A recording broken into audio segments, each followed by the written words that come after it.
check my answer copies and not just motivate me that I was doing really well, the positive feedback wala mechanism, but also it gave me some really wonderful tips on to how I can improve my score even better. And I have been a student of sociology at Triumph IAS, and Vikash Ranjan sir, he personally guided and mentored me through my sociology answer writing. I would like to thank personally Vikash Ranjan sir for his mentorship in both optional sociology and in essay test series. In this civil services examination also, sociology was my option after consistent guidance of Vikash Ranjan sir, and I scored this time 285 marks. I had sociology as optional. I had taken test series from Vikash Ranjan sir, and the feedback provided by sir for my test was very regular. And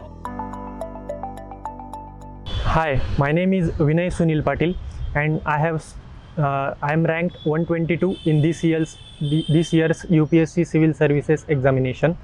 In this I am going to talk about agriculture optional and its preparation. I have scored 131 marks in paper 1 and 136 marks in paper 2 of agriculture optional this year. So agriculture optional सबसे पहले तो मैं दो चीज़ों में categorise करूँगा aspirants को. एक है कि जो एग्रीकल्चर बैकग्राउंड से आते हैं और दूसरे है जो नॉन एग्रीकल्चर बैकग्राउंड से आते हैं पर एग्रीकल्चर को चूज़ करते हैं. मैंने बीएससी एग्रीकल्चर में ग्रेजुएशन की थी, तो मैं एग्रीकल्चर बैकग्राउंड से आता हूँ. हमारे लिए प्रिपरेशन और एग्रीकल्चर ऑप्शनल की स्ट्रेटजी स्लाइटली डिफ़र करती है. तो सबसे पहले मैंने ग्रेजुएशन के दौरान ही मुझे पता था कि ये मेरा ऑप्शनल होने वाला है, तो फिर उसमें मैंने ग्रेजुएशन के दौरान ही जब भी वो कोर्स होता था उसका जो पार्ट यूपीएससी के सिलेबस में आने वाला है वो मुझे पता होता था, फिर मेरा उस हिसाब से फोकस होता था. पर जब मैंने फुल फ्लेजेड यूपीएससी की प्रिपरेशन स्टार्ट की तो मैंने हर एक सब्जेक्ट को लिया. पेपर 2 से मैंने शुरुआत की थी. पेपर 2 मुझे बहुत चैलेंजिंग लगा क्योंकि उसमें टेक्निकल कॉन्सेप्ट्स होती है जिन पर आपकी पकड़ होना बहुत ज़रूरी है. फिर मैंने genetics, plant breeding, crop physiology, seed technology ऐसे प्रोसीड किया. ऑप्शनल में मेरी स्ट्रेटजी यही थी कि जो आपने टॉपिक लिया है मैंने उसमें एक पेज लो और उस पर सबसे पहले PYQs लिखो. PYQs में भी दो कैटेगरीज़ है, एक सिविल सर्विसेज के और एक फॉरेस्ट के. तो दोनों मैंने PYQs लिए थे और नीचे उतने नोट्स बनाओ कि उन PYQs का आप एड्रेस कर पाओ. जो वैल्यू एडिशन और वो सब पार्ट होगा वो बाद में बनेगा, सबसे पहले हमारे नोट्स बनने बहुत ज़रूरी है. तो मोस्ट ऑफ द टॉपिक्स के लिए जो रिसोर्सेस है वो स्टैंडर्ड रिसोर्सेस है. जैसे एग्रोनॉमी के लिए रेड्डी एंड रेड्डी की बुक है, सॉइल साइंस के लिए DK दास सर की बुक है, जेनेटिक्स और प्लांट ब्रीडिंग के लिए फुंदन सिंह या BD सिंह सर की बुक है, क्रॉप फिजियोलॉजी के लिए भी पांडे और सिन्हा या फिर आप डिग्री नोट्स को भी रेफ़र कर सकते हो. सीड टेक्नोलॉजी के लिए भी यही रिसोर्सेस आपको काम में आएंगे. और कुछ मिसलेनियस भी रिसोर्सेस है जिनके लिए इफ़ पॉसिबल आपके पास डिग्री नोट्स हो सकते हैं या फिर आप इंटरनेट सोर्सेस भी चेक कर सकते हो या फिर कुछ कोचिंग से जिनका आप मटेरियल भी रेफ़र कर सकते हो. तो नोट्स बनाना एक सबसे पहली हमारी काम रहेगा और फिर उन नोट्स को रिवाइज़ करना और उन नोट्स में जो कंटेंट है वो कंटेंट हमारी फिंगर टिप पर होना बहुत ज़रूरी है. रिवीजन का एस्पेक्ट इसलिए भी ज़रूरी है क्योंकि पेपर लिखते वक्त हमारे पास लिमिटेड टाइम होता है, तो जितना हमने रिवाइज़ किया है उतना कंटेंट हमारी फिंगर टिप पर होगा और हम अच्छे से रिप्रोड्यूस कर पाएंगे और फिर बेटर प्रेजेंट कर पाएंगे. तो प्रेजेंटेशन भी एक वैल्यू एडिशन में बहुत इंपॉर्टेंट एस्पेक्ट है. फिर एक जो आगे जो पॉइंट आएगा उसमें आएगा कि how to score good marks और fetch good marks in agriculture optional. एक तो सबसे पहले इसमें मेरा एक्सपीरियंस है कि सबसे पहले मिनिमम इंश्योर करो कि जो मिनिमम मार्क्स है 240 250 वहाँ तक आप कैसे पहुँचोगे, सबसे पहले उसे इंश्योर करो. और उसके बाद जो वैल्यू एडिशन के एस्पेक्ट्स आते हैं या फिर हर एक क्वेश्चन में आपको वो एक मार्क एक्स्ट्रा लेना है तो उसके लिए आप क्या कर सकते हो वो फिर देखो. पर अगर आप 240 या 250 जो मिनिमम है वो अगर इंश्योर नहीं करोगे तो फिर आप एक्स्ट्रा अटैम्प्ट करोगे और उस एडवेंचर में आपको वो निगेटिवली भी इम्पैक्ट कर सकता है. तो ज़रूरी है कि आप वहाँ तक पहुँचो. उसके बाद फिर वैल्यू एडिशन में आप कुछ data points, facts, figures, case studies और एग्जांपल्स डाल सकते हो और उन्हें फिर फ्लो चार्ट, डायग्राम या फिर डिफरेंट फॉर्म्स ऑफ प्रेजेंटेशन जो है उसमें फिर आप प्रेजेंट कर सकते हो. एक जो इम्पॉर्टेंट चीज़ है जो बहुत एस्पिरेंट्स ने मुझे पूछी कि कौन से कैंडिडेट्स है जिन्हें एग्रीकल्चर ऑप्शनल ऑप्ट करना चाहिए. या फिर नेचर कैसा है ऑप्शनल का। तो उसमें ये समझना बहुत ज़रूरी है। कुछ जो एडवांटेजेस है एग्रीकल्चर ऑप्शनल के वो यही है कि एक साइंस बेस्ड ऑप्शनल है, साइंटिफिक सारी मोस्ट ऑफ द चीज़ें साइंटिफिक है। तो उसमें अगर आप एग्जैक्ट कंटेंट लिखोगे, एग्जाम्पल लिखोगे, तो उसमें फिर आपको मैक्सिमम मार्क्स स्कोर करने के चांसेस है। और ह्यूमैनिटीज़ के जो सब्जेक्ट्स होते हैं वो सब्जेक्टिव होते हैं और यहाँ पर वो ऑब्जेक्टिविटी है। तो अगर आप सही मेहनत करोगे तो आपको फिर अच्छा स्कोर करने का चांस है।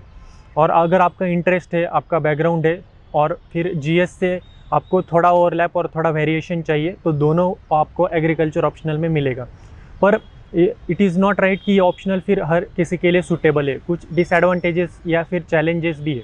जैसे अगर आपका इंटरेस्ट नहीं है या फिर आपका एग्रीकल्चर में बैकग्राउंड नहीं है, तो मैं सजेस्ट नहीं करूँगा कि आपको जाना चाहिए अगर कम्प्लीटली आप अनअवेयर हो उस चीज़ से, क्योंकि फिर क्रॉप स्पेसिफिक क्वेश्चंस आते हैं, एंटोमोलॉजी में पेस्ट्स आते हैं, पैथोलॉजी में डिसीजेस आते हैं। तो उस टाइप के जो क्वेश्चंस है उसके लिए आपको आपका जो एक्सपीरियंस है वो काम में आता है। तो अगर आपका थोड़ा बहुत बैकग्राउंड है, आपके पास अच्छे नोट्स है, रिसोर्सेस है, कोचिंग अवेलेबल है, तो ही आप उसके लिए ऑप्ट कर सकते हो। एक जो और एडवांटेज है वो यही है कि मेंस में हम कम लोगों के साथ कॉम्पीट करते हैं। जैसे 100 या 150 लोग होते हैं एग्रीकल्चर ऑप्शनल से मेंस देने वाले। बाकी ऑप्शनल में आपका जो कंपटीशन होता है वो बहुत बड़ा होता है, तो उसमें फिर आपको ज़्यादा वेरिएशन या वैल्यू एडिशन करना पड़ता है और यूनिकनेस लानी पड़ती है कंपेयर टू एग्रीकल्चर ऑप्शनल, जहां आप सेफ साइड में एवरेज मार्क्स ला सकते हो। तो depending on all these things आपको चूज़ करना होगा whether to go for agriculture optional और नॉट। फिर एक गाइडेंस का भी एस्पेक्ट आता है। हो सकता है बाकी ऑप्शनल जो ज़्यादा पॉपुलर है उनमें एस्पिरेंट्स ज़्यादा होने के कारण ज़्यादा से ज़्यादा रिसोर्सेस और गाइडेंस रेडीली अवेलेबल है कंपेयर टू एग्रीकल्चर, जहां आपको वो थोड़ा ढूंढना पड़ेगा। जैसे प्रीलिम्स क्लियर करने के बाद मैंने 2 जगह कुछ टेस्ट लिखे थे। एक थे कृष्णा बोकारे सर अनअकैडमी पर और एक है शंकर IAS कनक राजन सर। इन दोनों को मैंने कुछ टेस्ट सबमिट किए थे और जो मेरे सीनियर्स थे एग्रीकल्चर में उनको मैंने पेपर दिखाकर उनकी भी राय ली थी कि क्या आंसर राइटिंग में या फिर वैल्यू एडिशन में क्या एफर्ट्स आने चाहिए। तो इससे मतलब इम्पॉर्टेंट यही है कि अगर आपके पास वो रिसोर्सेस और गाइडेंस है और आपको वो कॉन्फिडेंस आ रहा है कि मैं इस ऑप्शनल को लेकर अगर 2-3 साल भी करना पड़े तो भी मैं कर सकता हूँ, तो आपको वो करना चाहिए, ऑप्ट करना चाहिए। और जो कुछ मैंने ट्राई किया वैल्यू एडिशन के लिए, उसमें यही था कि जैसे prime minister, honourable prime minister के स्पीचेस में जैसे कोई मेंशन आता है, तो वो आप अगर एग्रीकल्चर से रिलेटेड है तो आप उसे यूज़ कर सकते हो। जैसे इस बार के पेपर में वुमेन सेल्फ हेल्प ग्रुप पर क्वेश्चन था, तो मैंने उसमें लिखा था कि ऑनरेबल प्राइम मिनिस्टर ने इंडिपेंडेंस डे के स्पीच में ड्रोन दीदी का कॉन्सेप्ट बताया है, जिसमें वुमेन सेल्फ हेल्प ग्रुप को ड्रोन देकर वो फिर उस ड्रोन से नैनो यूरिया का स्प्रेइंग करेंगे। तो ये मल्टी डायमेंशनल टॉपिक था जो मैं 2-3 जगह अगर पूछा जाए तो यूज़ करने वाला था। जैसे फार्मर प्रोड्यूसर ऑर्गेनाइजेशन पे क्वेश्चन था, तो उसमें भी मैंने हमारे यहाँ जो सह्याद्री FPO की जो केस स्टडी है वो अच्छे से प्रेजेंट की थी। तो ये भी ज़रूरी है क्वेश्चन की डिमांड क्या है और आपके पास उसमें अगर कुछ यूनिक कंटेंट है कि नहीं। और एक उसमें फिर अलग अलग सोर्सेज भी आते हैं, जैसा मैंने कहा ऑनरेबल प्राइम मिनिस्टर की स्पीचेस होंगे या फिर एग्रीकल्चर मिनिस्ट्री के कुछ बुकलेट्स होंगी या फिर इंडियन एक्सप्रेस, द हिंदू में जो आर्टिकल्स आते हैं फूड सिक्योरिटी को रिलेटेड, या फिर इंडियन एक्सप्रेस में अशोक गुलाटी सर लिखते हैं, उनके आर्टिकल्स हेल्पफुल है। महाराष्ट्र के या मराठी समझने वाले जो कैंडिडेट्स है उनके लिए एग्रोवन करके न्यूज़पेपर आता है, वो अच्छा है। और DD किसान करके जो न्यूज़ चैनल है उसमें से आप कुछ कंटेंट ले सकते हो। और ICAR और जो एग्रीकल्चर रिलेटेड इंस्टीट्यूट्स है IARI, उनके जो हैंडआउट्स आते हैं या फिर उनके जो इंटरनेट पर कंटेंट अवेलेबल है, तमिलनाडु एग्रीकल्चर यूनिवर्सिटी का जो पोर्टल है उसमें इन सब जगह पर अच्छा सा कंटेंट अवेलेबल है। पर ज़रूरी है कि स्टैंडर्ड बुक्स से, डिग्री नोट्स से और इंटरनेट रिसोर्सेज से, इन सब जगहों से जो आपका सिलेबस रिलेटेड और PYQ रिलेटेड कंटेंट होगा उस सब को अगर आप एक जगह पर कंसोलिडेट कर पाते हो और फिर उसका रिवीजन करके उससे बेटर प्रेजेंट कर पाते हो, तो this is the outline of this optional. फिर आपको साइंटिफिक होने के कारण फिर ज़्यादा उसमें इनोवेशन करने की ज़रूरत नहीं है। एक जो चैलेंजिंग पार्ट है एग्रीकल्चर ऑप्शनल में क्रॉप कल्टीवेशन का, या फिर एंटोमोलॉजी और पैथोलॉजी के पेस्ट्स के बारे में कैसे लिखेंगे, पेस्ट डिसीजेस के बारे में, हॉर्टिकल्चर को कैसे पढ़ेंगे, फूड सिक्योरिटी को, उसके रिगार्डिंग सिलेबस का पॉइंट टू पॉइंट डिस्कशन मैं अपने टेलीग्राम चैनल पर कर रहा हूँ। मतलब मैं ये सजेस्ट नहीं करूँगा कि आप मतलब वही आ जाइए, आपके पास आपकी भी स्ट्रेटेजी हो सकती है, पर वहाँ जो मेरा एक्सपीरियंस है मैं बस डॉक्यूमेंट करने की कोशिश कर रहा हूँ। यूट्यूब पे भी मुझे बहुत सारे अच्छे रिसोर्सेस मिले। अमित भटनागर सर है, जीबी पंत यूनिवर्सिटी के प्रोफेसर है आई थिंक, तो उनके यूट्यूब पे एग्रोनॉमी और सॉइल साइंस रिलेटेड कॉन्सेप्ट्स के लिए बहुत अच्छे वीडियोज़ है। RS राजपूत सर के वीडियोज़ जेनेटिक्स और प्लांट ब्रीडिंग के लिए बहुत अच्छे हैं। फिर नीट का जो एग्ज़ाम होता है 12th बायोलॉजी के लिए, उसके जो वीडियोज़ होते हैं वो हमारे लिए जेनेटिक्स की जो बेसिक्स है उसके लिए बहुत अच्छा कंटेंट प्रोवाइड करते हैं। GS में जो हम एनवायरनमेंट पढ़ते हैं वो एनवायरनमेंट और इकोलॉजी के नोट्स बनाने के लिए अच्छा एक सोर्स है। तो ऐसे बहुत जगह पर जो डाइवर्स सोर्सेस है उनको आपको अगर आप उनको एक जगह पर कंसोलिडेट कर पाते हो तो वो आपको एक और हेल्प करेगा। और पेपर 1 और पेपर 2 का जो डिफरेंशिएशन है वो समझना बहुत ज़रूरी है। पेपर 2 में टेक्निकल कॉन्सेप्ट्स है, आपको बहुत ज़्यादा एफर्ट्स लगेंगे, समझने में टाइम लगेगा, पर पेपर 2 रिवार्डिंग भी है, आपको अच्छा स्कोर करने का चांस है।